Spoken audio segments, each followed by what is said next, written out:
Iraan waajjira Netanyaahuu irra deebiin rukutuu beeksiste. Waraanni Iraan Israa'elii fi Ameerikaa gidduu jiru marsaa balaa guddaa qabu keessa kan seene yoo ta'u, fuulli waraanaa haaraan hammaachuun itti fufeera. Waraanni Iraan haleellaa marsaa haaraa kan jalqabe ta'uu ibsuun, kunis wallabdeen Ameerikaa fi Israa'el waliin qabdu gadi fageenyaan akka hammaatu taasiseera. Misaa'ilonni yommuu samii Israa'el keessa qotaa jiranitti, Israa'el qondaala nageenyaa Iraan Ali Laarjaanii fi ajajaa baasii Golmaariizaa Soleemaanii ajjeesuu himteetti.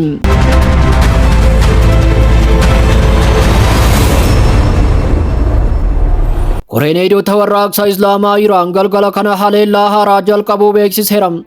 Haleellaan kun ganamarraa jalqabee kan itti fufe yoo ta'u, misaa'ila ulfaataa sirna mataa waraana hedduu fi diroonii danuu fayyadamuus beeksiseera.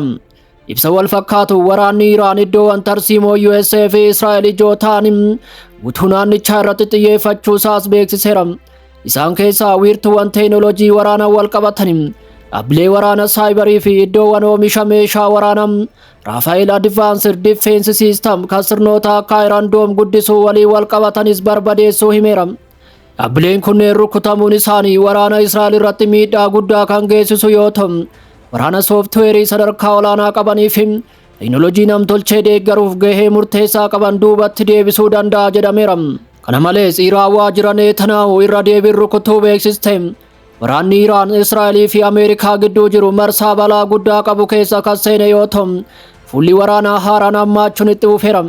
Haleellaa guddaa uumame misaa'ilonni Iraan waajjira muummicha ministeeraa Israa'el Beniyaamin Netanyaahuu yeroo rukutan guutummaa naannichaa keessatti dambalii rifaasisaa erganiiru. Namoonni ijaan argan dhoo'insi guddaan akka mudate kan gabaasan yoo ta'u, saayiraniin akeekkachiisaa osoo hin iyyin durallee dhoo'insi dhagahamuun gabaafameera. Maddeen miidiyaalee Israa'el misaa'illi tokko qofti addaan cituu kan himan yoo ta'u, kanneen biroo hedduu sirna qilleensaa bira darbuun rukuttaa cimaa taasisaniiru. Misaa'ilonni yommuu samii Israa'el keessa qotaa turanitti, Israa'el qondaalota nageenyaa Iraan Ali Laarjaanii fi ajajaa baasii Golmaariizaa Soleemaanii ajjeesuu himteetti. Yaa ta'u malee Teheraan gabaasa kana haga ammaatti mirkaneessine jedhameera. Israa'el haleellaa halkan raawwatteen qondaalota olaanoo Iraan lama ajjeesuu ishee kan himte yoo ta'u, waraanni kun guyyaa irraa akka malee cimaa ooleera.